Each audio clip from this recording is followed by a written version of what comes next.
Boss कोण आहे तेच कळत नाही. थांबा. काय करताय? बाजूला बाजूला ठेवते. बाजूला ये इकडे. काय करताय? ते बाबा तुम्हाला माहितीये ना माझ्या गुरूंच्या पदस्पर्शाने पावन झालेली जागा आहे, तुम्ही अपवित्र करताय.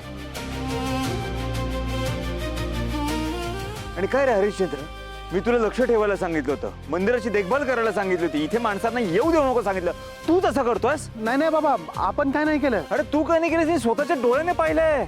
नाही नाही बाबा, खरं सांगतो, आपण खोटं नाही बोलत. विषय काय झाला माहितीये का, आमच्या सगळ्याला ना एका बाईच्या ओरडण्याचा आवाज आला, म्हणून मग आम्ही सगळे इकडे पळत आलो आणि येऊन बघतोय तर काय, इथं आधीच उकरलेलं होतं, आधीच खांदलेलं होतं. आणि बाबा एका साईडने एक कापड बाहेर आलतं, मग तेच बघायसाठी आम्ही सगळे अरे बाईला शोधायचं, आजूबाजूला शोधायचं ना, जमिनीच्या आतमध्ये शोधशील. किती थापा मारताय, किती खोटं बोलताय. तेच तर ना बाबा, तेच तर. ती बाई कुठं गायब झाली ना तेच कळाना झालंय. बाबा तुम्हाला आपलं खोटं वाटतंय ना, तुम्ही ह्या सगळ्यांना विचारा, ह्या सगळ्यांना पण आवाज आला होता.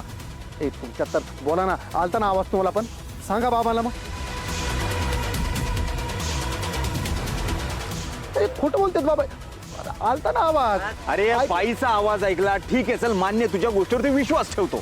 मी जमिनीच्या आतमध्ये जाईल बाई, तिला खोदून बाहेर काढणार होता, खोदकाम कशाला करत होता.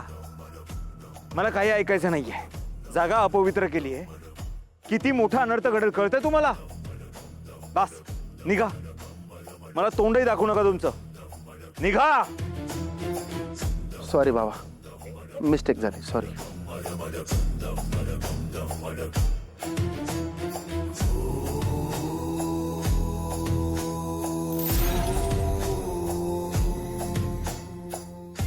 या लालीमुळे वाट लागली असते आता.